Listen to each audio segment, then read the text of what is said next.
I'm going to talk about how we sell to the academic market, and Susan is going to address what they call the trade market. It's how to get your book out there. We really like to have what we call an author information form, which is extensive, and we like you to fill it out with all the detail you can possibly come up with, because we are depending on that information from you to pass on as the information that we want to disseminate to your community. So it's really important. So we will ask for a couple of hundred words description, a longer description, a one-liner that we can use in advertisements, in anything that we can throw out there. So we also ask you, who are the important authors, who are the important audience for your book? You probably know who the audience is.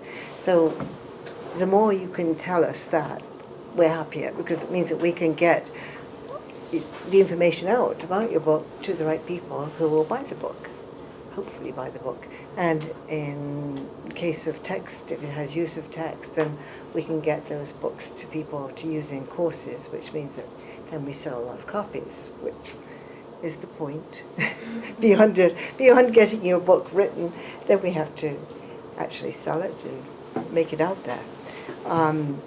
So we ask you to present like a few features that our sales representatives and our booksellers and librarians can have little nuggets so they can know where to categorize your book, where it's going to go and fit.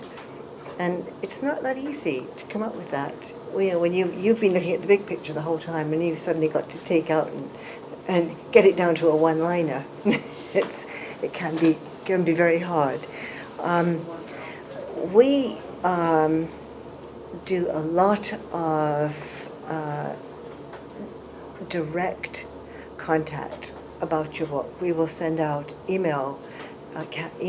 We have email campaigns for just about every UBC Press book. We'll send out an email campaign, and we've researched who those people are to receive that. We don't just blanket sell it to every academic in the entire country.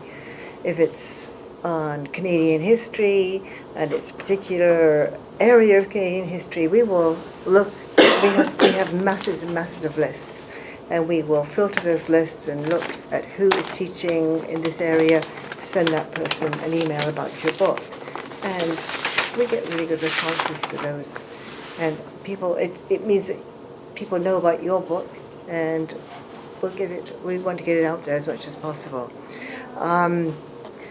Just trying to sort of keep it short for you.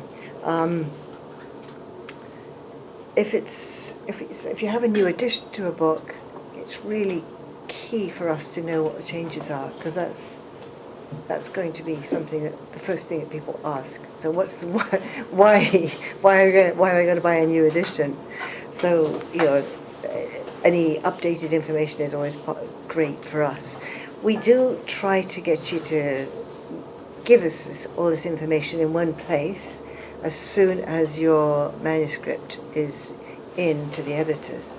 And we start thinking about how to sell your book as soon as it's in the system. So we are planning it and making plans for it as soon as the book is released. So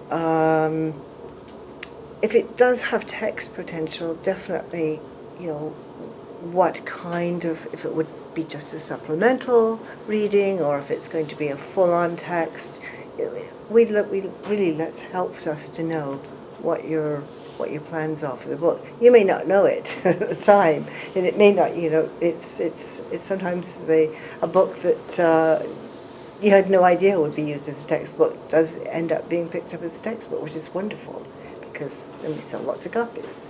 And I know that you have different reasons for writing your book, but actually the press is very happy to sell it. That's our focus once it's gone through the editorial process.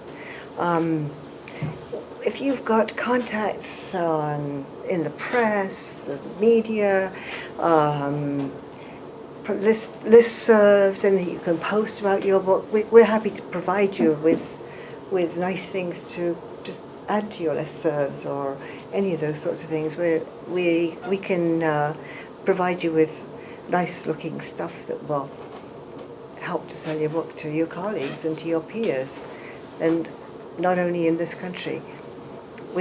Both McGill Queen's and University Press, we have representatives in the US and the rest of the world, Europe. So we have to, we're trying to think about the whole world. If you have a website, you can link your website to our website.